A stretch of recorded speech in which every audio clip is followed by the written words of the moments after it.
Merhaba arkadaşlar, benim adım Afdrian Ramadhani. Ben 21 yaşındayım.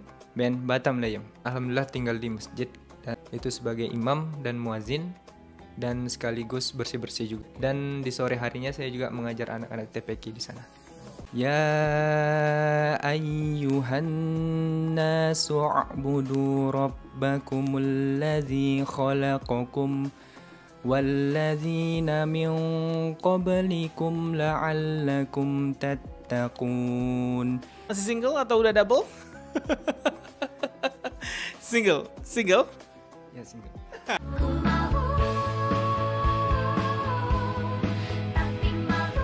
Hello Timer, jumpa lagi dalam program Apa Kata Mereka. Kali ini Time Language Center kehadiran salah seorang student Time Language Center. Kita kenalan langsung yuk dengan student ini. Assalamualaikum. Merhaba arkadaşlar. Benim adım Afdrian Ramadhani.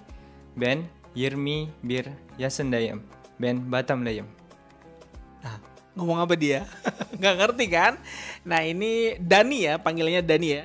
Iya, Dani. Dani ini lagi persiapan bahasa Turki ya. Namun karena Time Language Center juga membantu siswa-siswanya untuk melanjutkan studi ke Turki, dan salah seorang student kita sudah berada di Turki, dan satu lagi ini Dani yang lagi persiapan IELTS ya, saat ini lagi mencoba simulasi. Dan jadi perkenalan dalam bahasa Turki itu artinya apa sih barusan? Kalau tadi artinya Assalamualaikum tuh seperti biasa, Assalamualaikum.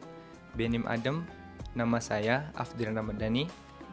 Ben 21 yaşındayım. Saya usia 21 tahun. Dan Ben Batamlıyım. Saya berasal dari Batam. Oke, jadi saya kenalnya bayamnya aja ya.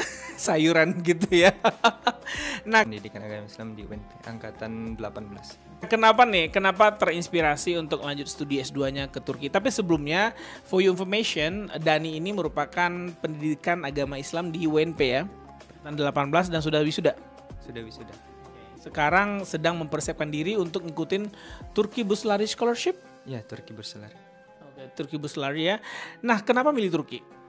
Karena pertamanya itu terinspirasi dari film sebetulnya. Film sejarah Turki yang Islam, yang Ottoman Empire. Jadi karena saya kan PAI, jadi tertarik di sejarahnya dan berkeinginan untuk melanjutkan studi tentang sejarah Islam di Turki. Dan mungkin bisa juga diselingi dengan PAI di situ. Jadi dari situlah terinspirasinya. Oke, film Ottoman Empire ya. Itu yang kisahnya yang mana itu ya? Kalau karena masa COVID kemarin ada waktu luang yang banyak, jadi nontonnya waktu itu yang Sultan Abdul Hamid II, yang memang masa kejayaan di akhir-akhir masa Ottoman Empire. Oke, ya. Film Turki saya juga tertarik dengan film Turki ya, seperti Abad Kejayaan atau Ertugrul ya, Ertugrul, dan film-filmnya penuh intrik ya, dan bagaimana Islam itu mulai hadir ke bumi Turki dan akhirnya berkembang menjadi sebuah peradaban selama kurang lebih 700 tahun ya di Konstantinopel, dan banyak lagi sejarah-sejarah Islam, kejayaan-kejayaan Islam yang dahulu sempat menguasai bumi, 2/3 bumi ini, namun sekarang sudah hancur sejak 1924 ya. Terkait dengan sejarah Islam yang disampaikan oleh Dani tadi, apa yang menyebabkan Dani merasa bahwa sejarah Islam itu perlu kita sebagai anak muda kembangkan atau perlu kita announce-kan ke everybody? Why? Karena singkatnya, karena kita sebagai muslim juga, kalau kita mempelajari sejarah Islam itu secara tidak langsung kita mengetahui atau mencari tahu siapa jati diri kita gitu. Jadi singkatnya seperti itu. Kalau sejarah berulang itu maksudnya gimana sih, Dani? Ya misalnya seperti di kejayaan dahulu dari dinasti Abbasiyah hingga ke Utsmaniyah, yang mana itu masa-masa kejayaannya yang sangat luar biasa. Ya nantinya pasti akan berulang, dan itu pun sudah dijelaskan juga oleh Rasulullah di hadis, yang mana Islam pasti akan menang kembali. Nah, terkait PAI ini kan di UNP ya. UNP sudah ada PAI berarti ya? Ya sudah. Kalau saya sendiri angkatan yang keduanya di tahun 2018, sedangkan angkatan pertama itu 2017, dan sekarang masuk 2023 berarti akan memasuki angkatan yang ke-6. Oke. kenapa nih bercita-cita menjadi guru ngaji kah, guru agama atau seperti apa? Kalau awalnya nggak kepikiran untuk menjadi guru di bidang agama, namun lebih ke ingin menambah kualitas dari ilmu agamanya sendiri gitu. Jadi untuk konsumsi pribadi berarti ya. Nah sekarang mulai kita mencoba merambah ke ranah sejarah Islam ya. Nah sejarah Islam sehingga akan menjadi konten creator juga barangkali nih. Insya Allah. Oke, terkait Turki, kembali ke Turki ya. Nah ini kan Turki mesti ada belajar bahasa Turki. Nah ini kesiapan sekarang dilakukan dalam persiapan bahasa Turki di samping persiapan bahasa Inggris nih. Kalau untuk persiapan bahasa Turki udah dilakukan sebenarnya dari masa COVID kemarin itu kan kita kuliah di rumah, jadi hanya menggunakan Zoom dan banyak waktu luang. Selain saya nonton sejarah tentang Turki itu, jadi karena tertarik, wah ada bagusnya mempelajari bahasa Turkinya. Jadi ketika COVID itu di rumah ya mempelajari bahasa Turki tersebut. Oke. Ya, Turki itu memang terkenal kalau saya sih Turki saya yang tahu tuh Bosporus ya. Karena nonton film Shahrazad waktu itu ya.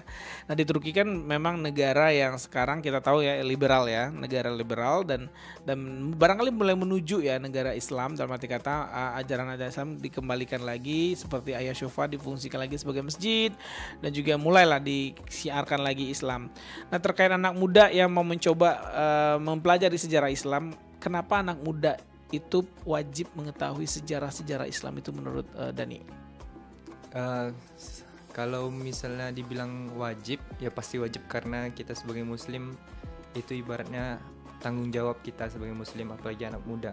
Dan kita tilik lagi kembali ke belakang, seperti gubernur-gubernur pada masa-masa Rasulullah, mereka itu anak-anak muda.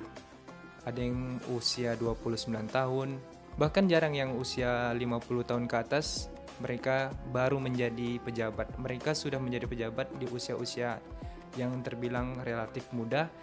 Dan mungkin kita semua tahu kan, seperti Sultan Muhammad Al-Fatih yang menaklukkan Konstantinopel, beliau di usia mungkin belasan tahun, kurang dari 19 tahun sudah diangkat pertama kali menjadi sultan untuk menggantikan ayahnya. Walaupun setelah itu dia turun kembali, kemudian dia naik kembali, dan di usia 19 ke atas dia sudah menaklukkan Konstantinopel.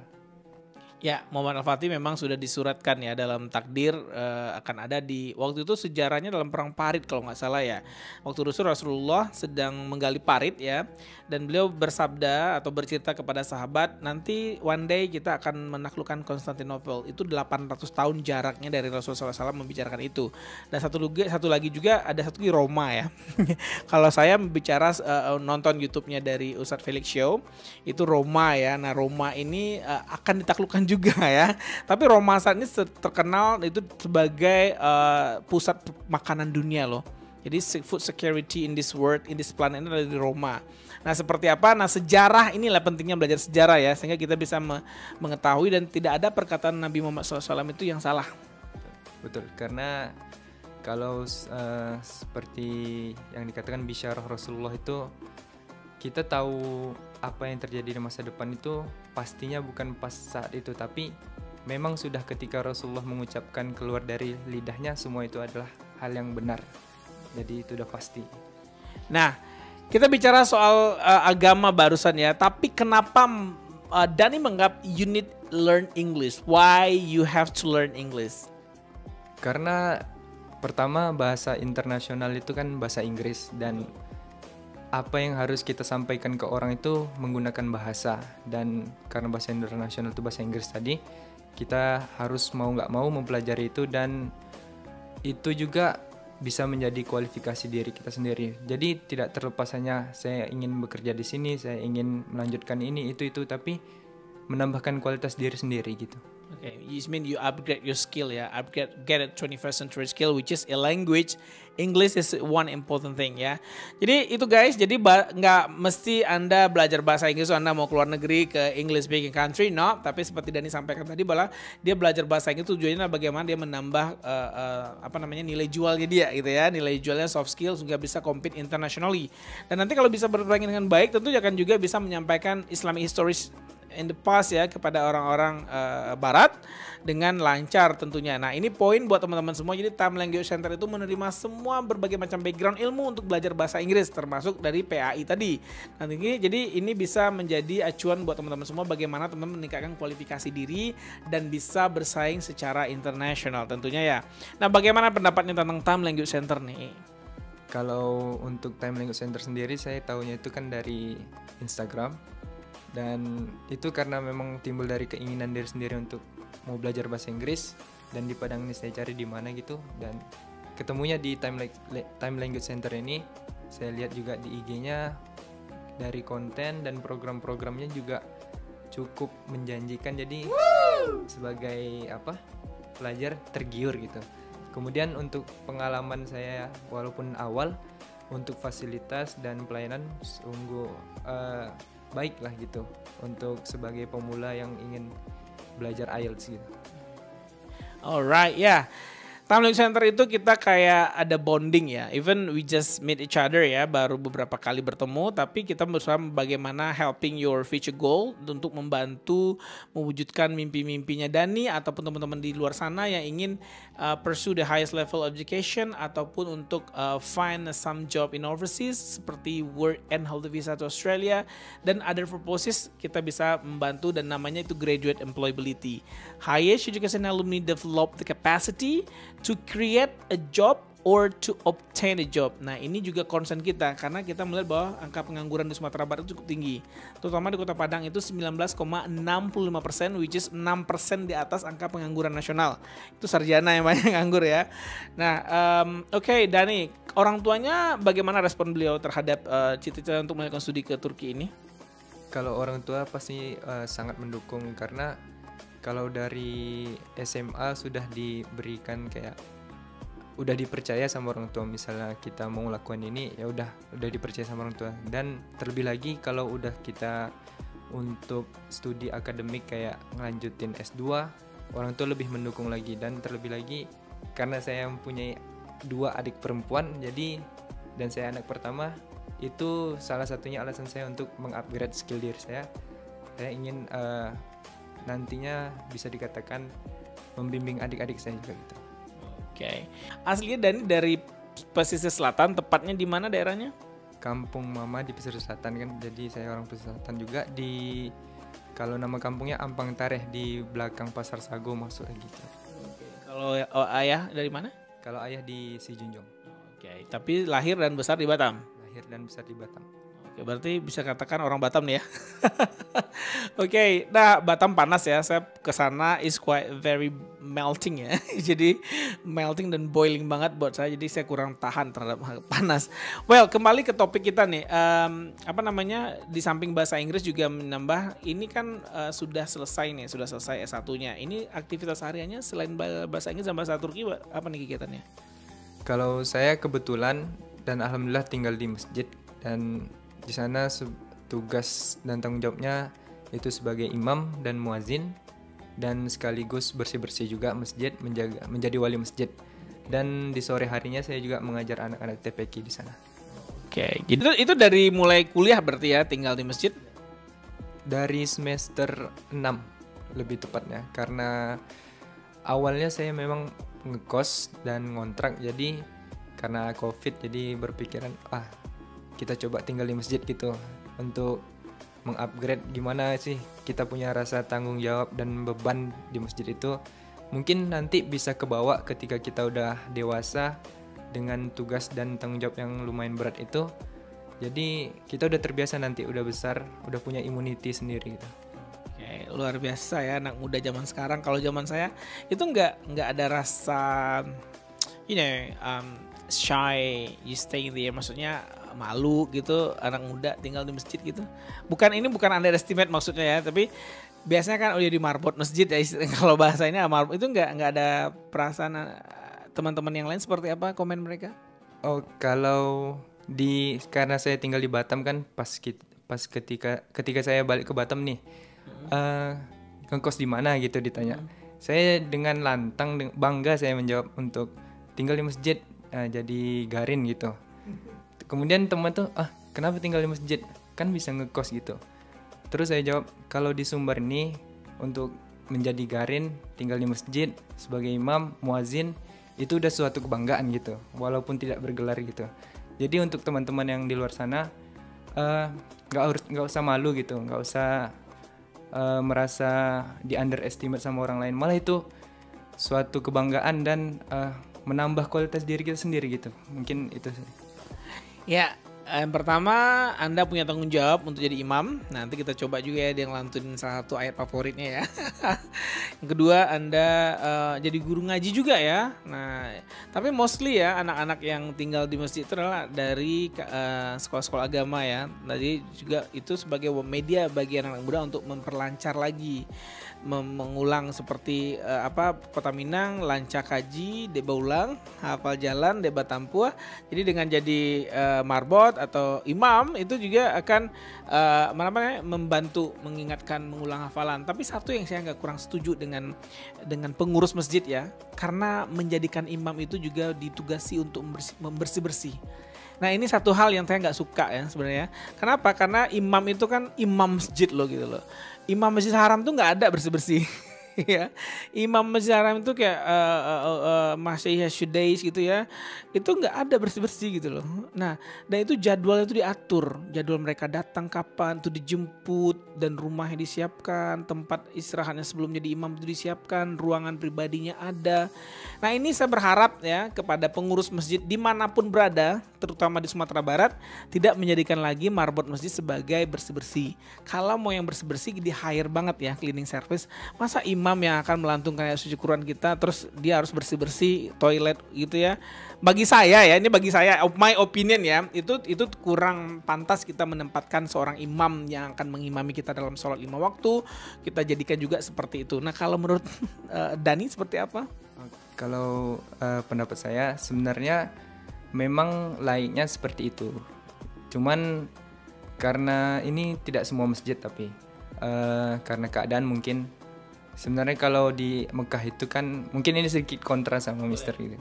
Jadi kalau di Mekah itu kan memang karena beliau itu sudah memiliki ilmu yang tinggi dan kedudukan yang pasti gitu di sana, dan terbilang juga di sana apa yang akan di manajemen itu di-manage itu kan lebih besar daripada masjid yang di sini, karena di masjid di sini nggak sebesar yang di Mekah sana. Jadi untuk bersih-bersih sebenarnya kalau kita lihat dari satu sisi mungkin kita melihat kenapa imam sebagai gini-gini. Namun kalau saya pribadi kembali lagi kayak untuk ditugasi ini nggak apa-apa. Itu karena tugas dan tanggung jawab tadi, jadi kita insya Allah kerja ikhlas. Kemudian dan itu mungkin tidak menjadikan orang tersebut lower karena kalau kita kerja ikhlas bisa semuanya insya Allah.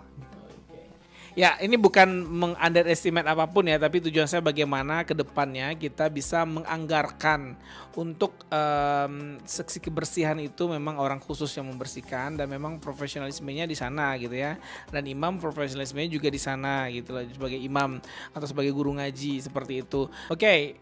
Kali ini kita akan coba simak salah satu student kita akan membacakan ayat suci Al-Quran ya. Nah sebagai imam masjid juga, dan insya Allah juga akan ke Turki. Silakan. A'udzu billahi minasy syaithanir rajim. Ya ayyuhan nasu a'budu rabbakumul ladzi khalaqakum والذين من قبلكم لعلكم تتقون الذي جعل لكم الأرض فراشا والسماء بناء وأنزل من السماء ماء فأخرج به من الثمرات رزقا لكم فلا تجعلوا لله أندادا وأنتم تعلمون وإن كنتم في ريب مما نزلنا على عبدنا فأتوا فأتوا بسورة من مثله وادعوا شهداءكم من دون الله إن كنتم صادقين فإن لم تفعلوا ولن تفعلوا فاتقوا النار التي وقودها الناس والحجارة أعدت للكافرين Sadaqallahul azim. Well, Masya Allah, Tabarakallah ya. Semoga kita doakan cita-cita dari Dani yang lagi persiapan bahasa Turki dan persiapan bahasa Inggris juga di Time Language Center, dan juga sebagai imam masjid, 2 thumbs up for you ya. Ini kali perdana kita di Apa Kata Mereka menghadirkan yang seperti ini ya. Nah juga cum laude kemarin ya. Cum laude, masih muda, 21 years old, masih single atau udah double? Single. Ya, single. Jadi buat para ibu-ibu yang lagi cari menantu nih, boleh ya. Ya, jadi thank you so much ya udah hadir dalam program Apa Kata Mereka ini, dan tapi agak berbeda dengan yang Apa Kata Mereka yang lainnya. Biasanya kan sudah mau berangkat nih, tapi kali ini kita mencoba menyajikan bagi mereka yang sedang mempersiapkan diri dan kenapa mereka mau mempersiapkan diri untuk hal itu. Nah, salah satunya Dani ini. Luar biasa, thank you so much for this program ya, udah hadir, dan nanti mudah-mudahan kita ke depan akan bisa selalu berkolaborasi, dan harapan Time Language Center adalah bagaimana Time Language Center mampu membridging antara anak-anak Sumatera Barat ataupun Indonesia ke Turki, dan kita ditunjuk oleh Turki untuk menjadi satu tempat pelatihan bahasa Turki. Nah, kita lagi mencari, mudah-mudahan nanti dengan Dani di sana bisa menjembatani kita dengan salah satu language center khusus untuk bahasa Turki, bisa membuka cabang di Time Language Center. Jadi ada bahasa Inggris, ada bahasa Arab, ada bahasa Turki. Makasih banyak Dani, semoga cita-cita di masa mendatang sukses. Juga satu nih pesan-pesan satu lagi ya, pertanyaan saya, satu pesan buat anak muda yang masih malas belajar bahasa Inggris apa sih Dan? Kita harus selalu tingkatkan diri, karena kalau kita di situ-situ aja masih banyak yang akan menginjak kita kasar gitu. Ya, Anda akan tertinggal ya, left behind. Oke guys, thank you so much for watching. See you in the next Apa Kata Mereka. Assalamualaikum warahmatullahi wabarakatuh. Bye bye. It's time to build our future with Time Language Center. Bye.